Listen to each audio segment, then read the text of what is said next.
Hello everybody, I'm HippieFlow90 and welcome back to the Redstone Academy.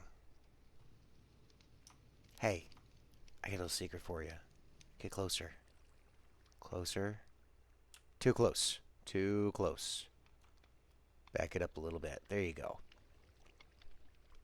Do me a favor, like and subscribe for more. Thank you.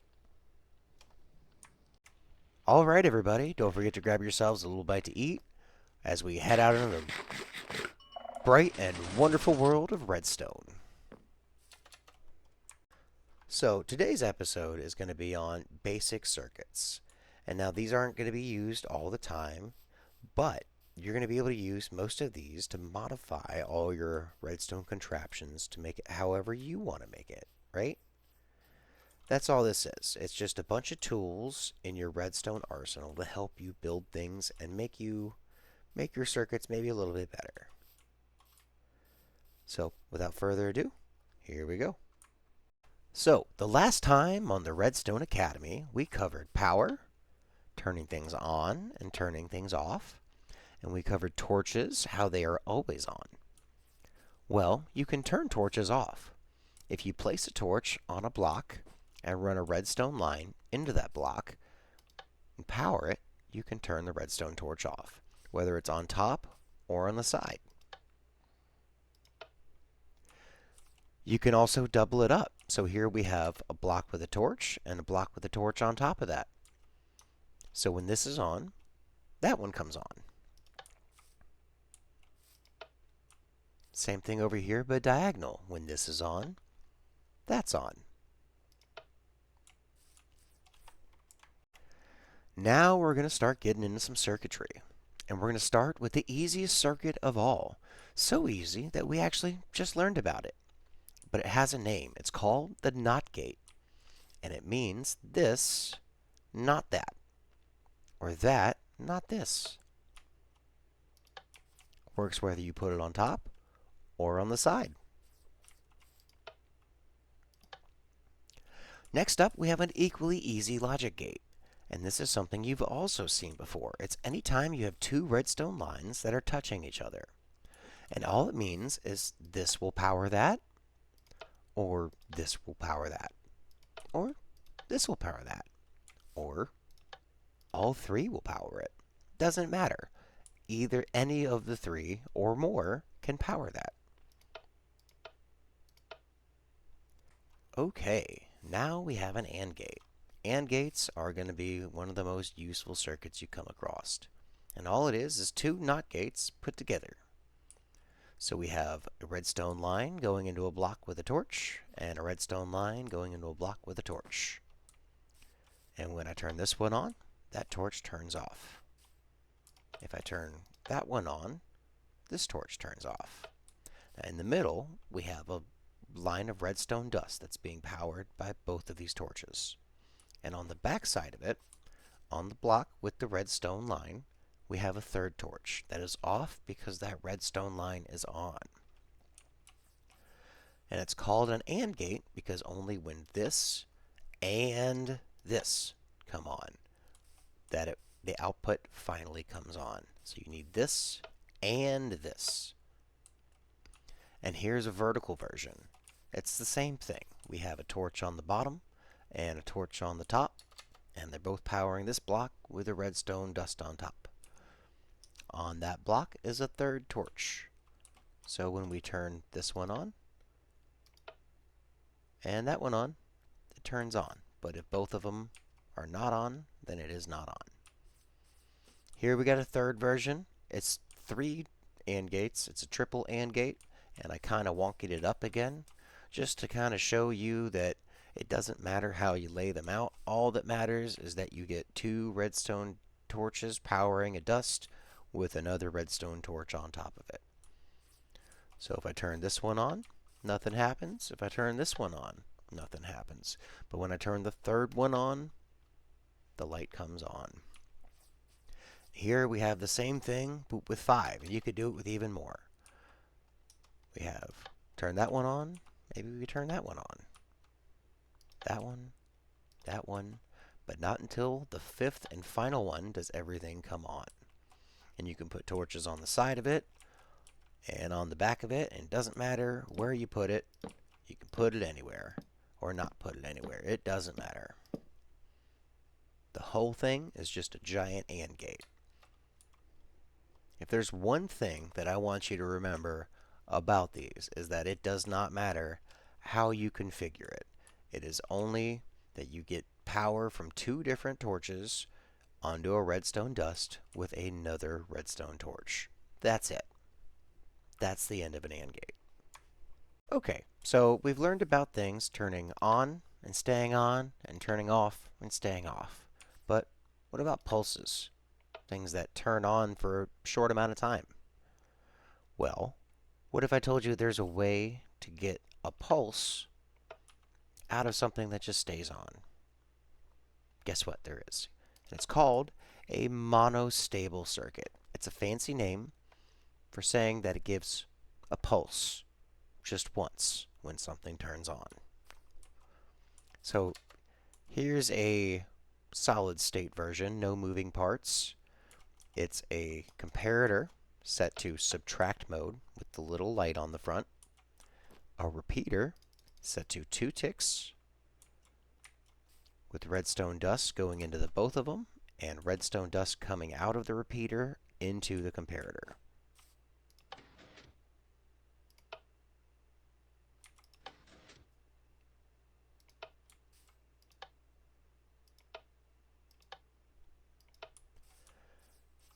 Here's a simpler version that is one wide.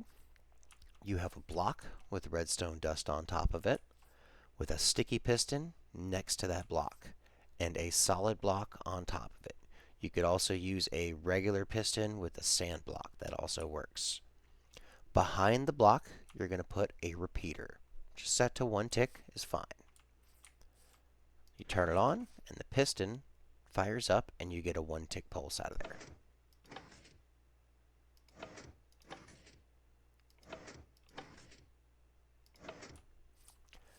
Here's the version with the sand.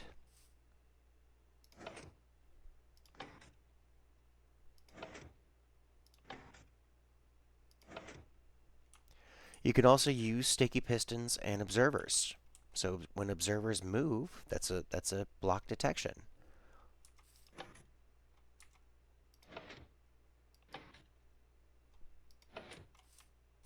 And here's it going down.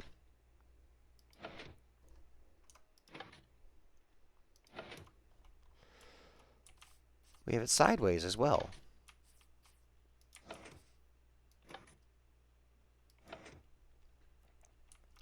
That is called a rising edge monostable circuit. It gives a short pulse when it turns on, but not off, only when it turns on. There's another version called a falling edge monostable circuit, and it's basically the same.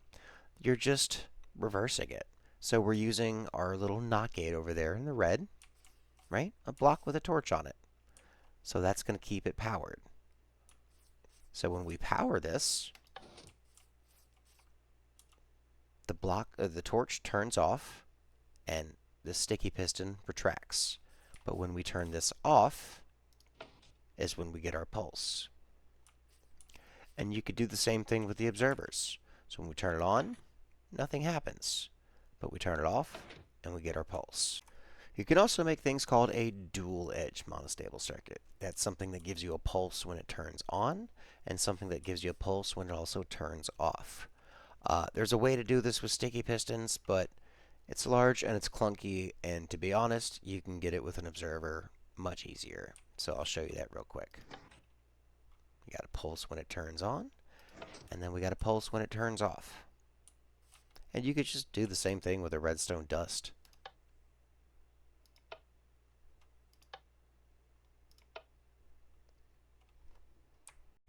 So we've covered short pulses, both when things turn on and when things turn off. Also when things turn on and off. But what if you wanted to make a pulse, but make it longer than that? Well, here's where our little buddies, the comparators, come back in handy. This circuit is called a pulse extender. So if we hit this, it turns on for longer.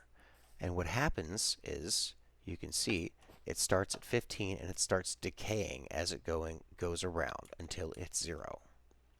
If I hit these close to the same time, you can see that stays on way longer. And you can even add more comparators in a row to make the pulse even longer.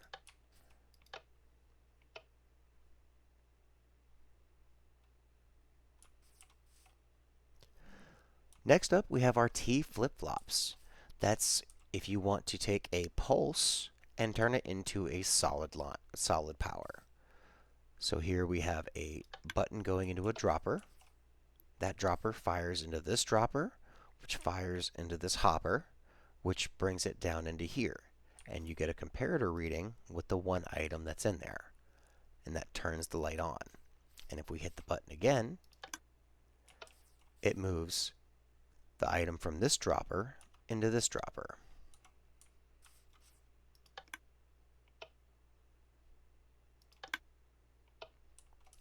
The next way to make it is with an observer going into a sticky piston with a redstone block behind it.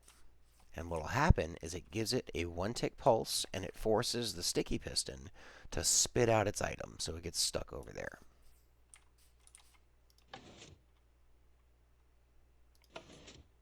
And you could also do this with the monostable circuits that we showed over there with the pistons.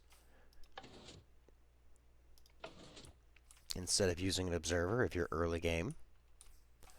And next up we have our copper bulb, which does the same thing in just a 1-block space. Well, 2 blocks if you include the comparator. Give it a pulse, and this turns on and stays on. You give it a pulse again, and it turns off and stays off. Alrighty, everybody. So, next up we have our pink circuits. These are all clocks. Anytime you want to have a pulse happen over and over and over again, these are what you're going to want to use. So first up is the fastest. It's our comparator clock. So you have a comparator set to subtract mode with the little light on the front and a line of redstone going around and redstone going out. Very fast. Very, very fast. Next up, we have our hopper clock. It's 2 hoppers facing into each other with a comparator in the back, and you just put a single item in there, and you get a reading every time the item goes out. Here is a observer clock. It's 2 observers facing each other. Very fast, very easy to make. You don't need the sticky piston and the block. I just do that so I can shut it off. Next up, we have our repeater clocks. You can do these either with solid blocks or with redstone in between. Doesn't matter. Did a little bit of both for you. And you just give it a pulse, and it goes round and round and round. And you can adjust the timing on them depending on how many ticks you want. Make it faster or slower. You can even add more repeaters for an even longer clock.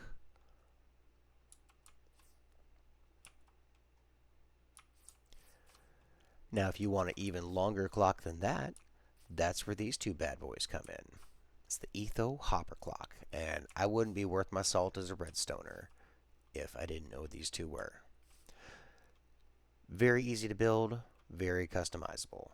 So, to do it, you get 2 hoppers started facing into each other with a comparator coming out of both of them, facing into a solid block with a redstone dust on top on both sides. And then a sticky piston next to that with a redstone block on top of a hopper. And all you have to do is put items in it, and it goes back and forth, on and off, forever.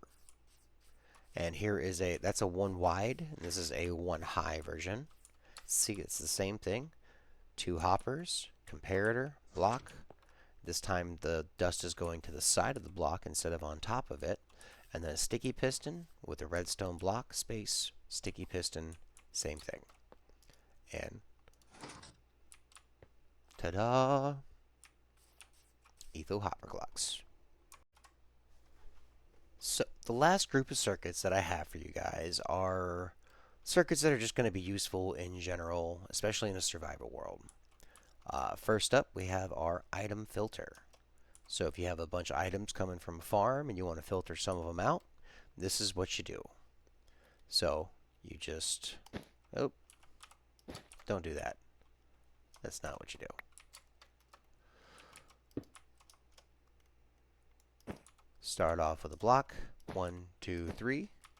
Then you go diagonal one off the back, and you make this little square here. And then one thing I like to do is put a temporary block there when I grab my first hopper, because you want this hopper to face into a comparator. But honestly, it's kind of hard to hit sometimes, and you have to hold shift. It's easier to just put a block down. You can go comparator, redstone dust down here. Then you need a repeater. Put it right there with a redstone torch right under this block. And then you put another hopper under here. To set it, you're going to want 4 items that are dummy items. And 41. You can just put a whole stack in there and it'll stop on itself. But 41 is the number you need. And how it works is this combination of items gives you a signal strength of 2. And as soon as you add one more, it jumps up to 3, which powers this. The repeater grabs the power from that, turns off this torch, and allows the items to go through. Here we have a dropper circuit. These are useful in conjunction with those. So let's say you have a farm spitting out a bunch of items. You can use this in a water stream to send your items over a water filter, or item filter. And I have 2 different ways to make it. First up, we have dropper, and then a comparator out of the back, and then redstone dust, repeater next to it going into the side of the comparator, and then redstone dust all the way around. Like this. Boom, boom, boom. Just like that. And as long as there's items in it, it'll spit them out. But when it runs out of items, it doesn't go off anymore. And here's a smaller version that I actually use more now, but sometimes this one still comes in handy. And it's basically the same thing. You're going to go dropper, comparator, repeater, solid block, another repeater next to it going the other way with a redstone dust and a redstone dust and a target block. If you don't have target blocks, you can also put that there and put the redstone line on top of it. That'll do it for that. And you can do basically the same design for a crafter. So you can set your recipe and put an item in there, but the only difference is that now we have another crafter with all the slots clicked, and that gives us a signal strength of 9 if we use a comparator, and we put that signal strength of 9 into the side of this comparator. So it's comparing, and only when this gets a signal strength of 9 does it pulse. So we can, there's 8 items and nothing happens, but as soon as we add the 10th, it allows us to craft. I do want to mention one quick of the trade tip for you with these dropper circuits. So if you want to make a dropper, right, it will spit out items randomly. Like it doesn't always spit out in the same place. Yeah, they're going in different spots. Well, there's actually a way to get rid of the momentum very easily. You take a powdered snow bucket and you put it right in front of the dropper. And now they fall straight down in the same spot every time.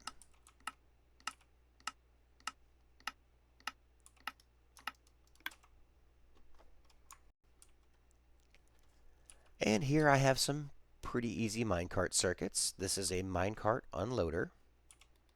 And all you have to do for that is we're going to put a temporary block down here, put a hopper with another block right behind it, comparator coming out of the hopper.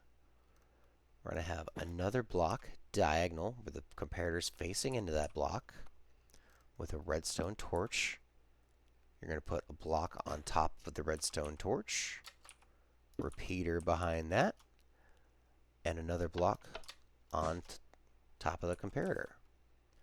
Put a barrel there, and a powered rail goes on top of the hopper.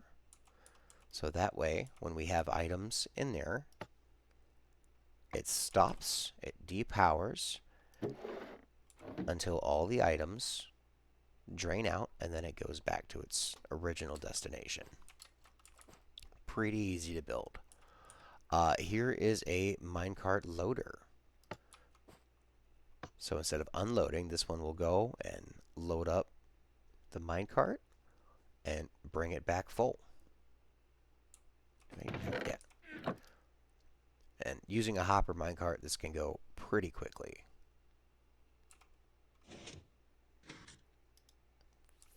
Full minecart. So to make this, I cheated a little bit setting some stuff up, but we're going to have our track, right?